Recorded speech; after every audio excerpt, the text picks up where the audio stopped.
Sahabat Fresh Juice dimanapun Anda berada, kita berjumpa kembali dalam Fresh Juice hari ini, Selasa 18 Agustus 2020. Bacaan dan renungan akan dibawakan oleh Feice Novi dari Jakarta. Selamat mendengarkan.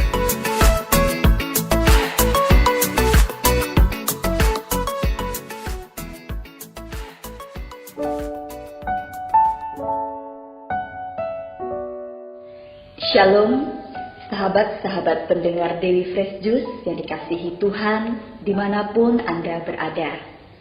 Kita berjumpa lagi pada hari ini, Selasa tanggal 18 Agustus 2020. Bersama saya, Feice Novi, di tempat kediaman saya di Kelapa Gading, Jakarta Utara. Hari ini kita bersama-sama akan mendengar dan merenungkan bacaan dari Injil Yesus Kristus menurut Santo Matius, bab 19 ayat 23 sampai 30. Mari kita dengarkan bersama-sama. Yesus berkata kepada murid-muridnya, "Aku berkata kepadamu, sesungguhnya sukar sekali bagi seorang kaya untuk masuk ke dalam kerajaan surga. Sekali lagi, aku berkata kepadamu, lebih mudah seekor unta masuk melalui lubang jarum daripada seorang kaya masuk ke dalam kerajaan Allah." Ketika murid-murid mendengar itu, sangat gemparlah mereka dan berkata, "Jika demikian, siapakah yang dapat diselamatkan?" Yesus memandang mereka dan berkata, "Bagi manusia hal ini tidak mungkin, tetapi bagi Allah segala sesuatu mungkin." Lalu Petrus menjawab dan berkata kepada Yesus, "Kami ini telah meninggalkan segala sesuatu dan mengikuti Engkau. Jadi, apakah yang akan kami peroleh?" Kata Yesus kepada mereka, "Aku berkata kepadamu, sesungguhnya pada waktu pencapaian kembali, apabila Anak Manusia bersemayam di tahta kemuliaannya, kamu yang telah mengikuti aku akan duduk juga di atas 12 tahta untuk menghakimi kedua belas suku Israel. Dan setiap orang yang karena namaku meninggalkan rumahnya, saudaranya laki-laki atau saudaranya perempuan, bapa atau ibunya, anak-anak atau ladangnya, akan menerima kembali 100 kali lipat dan akan memperoleh hidup yang kekal. Tetapi banyak orang yang terdahulu akan menjadi yang terakhir, dan yang terakhir akan menjadi yang terdahulu." Demikianlah Injil Tuhan. Terpujilah Kristus. Sahabat-sahabat pendengar Daily Fresh Juice yang dikasihi Tuhan, senang sekali saya dapat menyapa sahabat-sahabat sekalian masih dalam suasana peringatan kemerdekaan Negara Kesatuan Republik Indonesia. Apa sih yang dapat dilakukan agar sebuah negara dinyatakan merdeka? Untuk memperoleh sebuah kemerdekaan, maka ada cara yang dapat kita tempuh. Salah satunya adalah dengan berperang. Menilik dari sejarah kemerdekaan bangsa Indonesia, maka kita tahu bahwa bangsa Indonesia telah berhasil meraih kemerdekaan dengan cara berperang. Bahkan para pahlawan kita telah berperang habis-habisan melawan penjajah selama bertahun-tahun lamanya. Cara lain adalah dengan berdamai. Ada negara-negara yang berhasil mendapatkan kemerdekaan dengan cara negosiasi dan diplomasi, berdamai dan mencapai sebuah kesepakatan dan kemudian menyatakan kemerdekaan bagi bangsanya. Dalam suasana perayaan kemerdekaan negara kita, secara pribadi, mari kita memeriksa diri kita. Kita hidup di sebuah negara yang merdeka. Tapi, apakah kita sungguh-sungguh telah menjadi pribadi yang merdeka? Dalam Injil hari ini, kita mendengar tentang percakapan Yesus dengan murid-muridnya, bahwa sungguh sukar bagi seorang kaya untuk masuk ke dalam kerajaan Allah. Bahkan lebih mudah untuk seekor unta masuk lubang jarum. Mendengar pernyataan Yesus ini, murid-murid bertanya, lalu siapa dong yang bisa diselamatkan? Jika kita juga membaca beberapa ayat sebelum Matius bab 19 ayat 23 ini, yakni di Injil Matius bab 19 ayat 16 sampai 22, di situ diceritakan tentang percakapan seorang muda kaya yang datang kepada Yesus dan bertanya tentang apa yang harus ia lakukan untuk memperoleh hidup kekal. Yesus menjawabnya bahwa ia harus menuruti perintah-perintah Allah. Dan jikalau ia hendak menjadi lebih sempurna, maka ia harus pergi dan menjual segala miliknya untuk diberikan kepada orang miskin. Syarat yang diajukan Yesus ini gampang atau susah? Kayaknya susah ya. Bagi seseorang, tentu akan sulit jika diminta untuk melepaskan sesuatu yang sudah dimiliki atau diperjuangkan sejak lama. Seseorang menjadi kaya tentu karena pernah melalui sebuah proses. Dan umumnya proses itu berat. Orang yang menjadi kaya tentu sudah berjuang, bekerja keras supaya mencapai tujuannya dan menjadi kaya.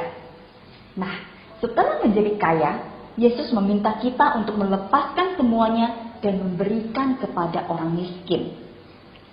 Ya Tuhan, saya sudah berjuang pagi siang malam untuk mencapai zona nyaman saya saat ini. Sekarang Engkau memintaku untuk memberikan semuanya. Maka sedihlah hati si pemuda tadi itu, karena hal itu sulit untuk dilakukan. Lalu, apa sih tujuan Yesus menyampaikan hal ini kepada kita? Mengapa Yesus katakan lebih mudah bagi orang miskin untuk masuk ke dalam kerajaan Allah dibandingkan dengan orang kaya? Karena jika seseorang sudah mempunyai posisi atau jabatan yang bagus, harta yang banyak, kehidupan yang makmur, maka akan jauh lebih sulit baginya apabila diminta untuk melepaskan semuanya itu dan mengikuti Yesus. Sedangkan bagi orang miskin, mereka memang tidak memiliki apa-apa, sehingga lebih mudah bagi mereka untuk meninggalkan segalanya dan mengikuti Yesus. Dan umumnya, orang yang pernah menjadi miskin akan lebih memahami penderitaan orang lain, karena ia pernah berada di posisi yang sama. Sehingga akan lebih mudah untuk berbuat kasih kepada sesama. Jadi Yesus menyampaikan hal ini karena Dia ingin agar kita mampu memerdekakan diri kita dari keterikatan harta duniawi. Yesus ingin agar kita berdamai dengan keadaan kita, atau kita berani berperang dengan situasi dan daya tarik duniawi yang begitu luar biasa. Apakah kita mampu untuk mencapai kemerdekaan yang sesungguhnya dan menjadi pribadi yang merdeka seutuhnya dari ketidakmerdekaan duniawi kita? Sahabat-sahabat yang dikasihi Tuhan, saya hendak berbagi pengalaman pribadi saya tentang masa pandemi yang sedang kita hadapi saat ini. Masa pandemi ini menjadi masa yang begitu luar biasa bagi saya untuk merefleksikan diri. Saya menganggap bahwa masa pandemi ini ada sebuah masa retret panjang bagi saya dan keluarga saya. Dan mungkin juga untuk banyak teman-teman yang lain.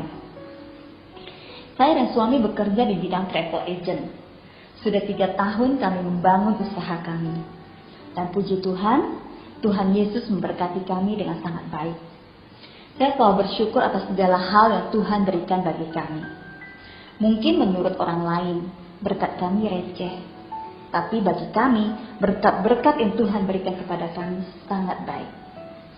Tapi karena pandemi ini, pekerjaan kami harus terhenti. Bidang pariwisata termasuk salah satu bidang usaha yang terkena dampak paling parah karena pandemi ini. Kita tahu bahwa hampir semua sektor usaha terkena dampaknya. Tapi mungkin bidang-bidang tertentu sudah ada yang sudah bisa mulai bergerak kembali. Akan tetapi untuk bidang pariwisata masih belum ada pergerakan yang berarti. Awal-awal pandemi saya merasa begitu sedih. Ya Tuhan, semangat yang kami bangun selama 3 tahun ini sedikit demi sedikit mulai rontok. Setiap hari saya membaca dan mendengar berita dari sana sini. Bukannya menguatkan kami, namun justru semakin menjatuhkan mental kami. Ada yang mengatakan, waduh, pariwisata mah hancur. Pariwisata baru akan bisa bangkit lagi mungkin tahun 2021. Ada yang mengatakan mungkin tahun 2022. Ada lagi yang mengatakan mungkin 2024. Dalam hati saya berkata, waduh, 2020 saja belum berlalu. Apa yang harus kami lakukan? Pandemi ini tidak hanya merenggut nyawa banyak orang, tidak hanya merenggut banyak materi dan lain-lain. Tetapi yang paling parah adalah semangat dan rasa percaya diri kita. Hari demi hari semakin banyak teman yang mencurahkan isi hati mereka. Teman-teman yang karyawan bercerita, ada yang di PHK, ada yang gajinya dipotong hingga 50-70%. Teman-teman pengusaha juga ada yang bercerita, ada yang mencoba mengajukan keringanan pada bank, namun ditolak. Sehingga bisnisnya yang sudah lesu harus tetap membayar kewajiban-kewajiban pada bank dan berbagai kewajiban-kewajiban lainnya. Ada juga yang bercerita mereka tidak tega memberhentikan karyawannya, sedangkan mereka sendiri juga sudah kesulitan untuk bertahan. Ada juga yang bercerita, ada yang punya proyek sudah berjalan, tapi tiba-tiba tagihan piutangnya mandek karena kliennya juga terdampak pandemi. Dan ada banyak lagi curahan-curahan hati teman-teman. Awalnya saya sempat protes kepada Tuhan. Ya Tuhan, kalau Engkau tahu kemampuanku, saat ini jangankan memberikan semangat untuk teman-teman saya. Secara rasa percaya diri saya sendiri saja sudah mulai hilang. Ternyata Tuhan begitu cepat menegur saya dengan sebuah artikel kecil di media sosial. Di situ tertulis kurang lebih bunyinya begini.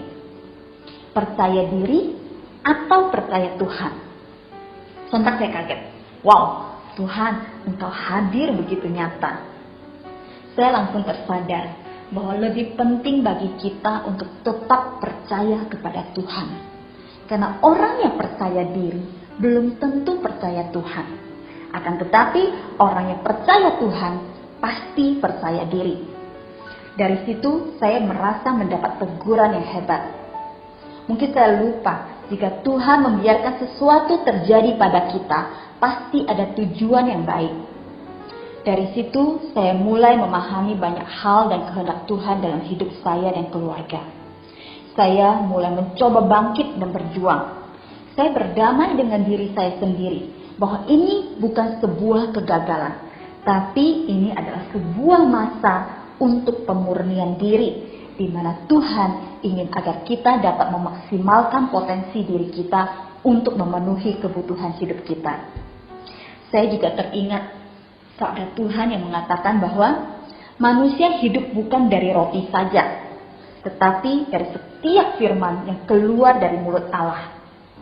Saya juga hidup bukan hanya dari satu bidang usaha saja. Tuhan memberkati kita dengan banyak talenta. Kemana talenta-talenta yang selama ini membuat kita merasa bangga dan percaya diri? Mengapa kita tidak memanfaatkan pemberian Tuhan yang ada dalam diri kita? Jika dalam medan perang kita tidak mempunyai senapan, maka bambu runcing bisa menolong kita untuk merebut kemerdekaan kita.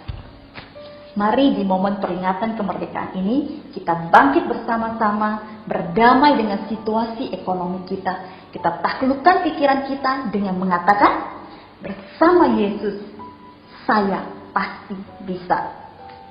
Mari kita berdamai dengan situasi, berani keluar dari zona nyaman kita.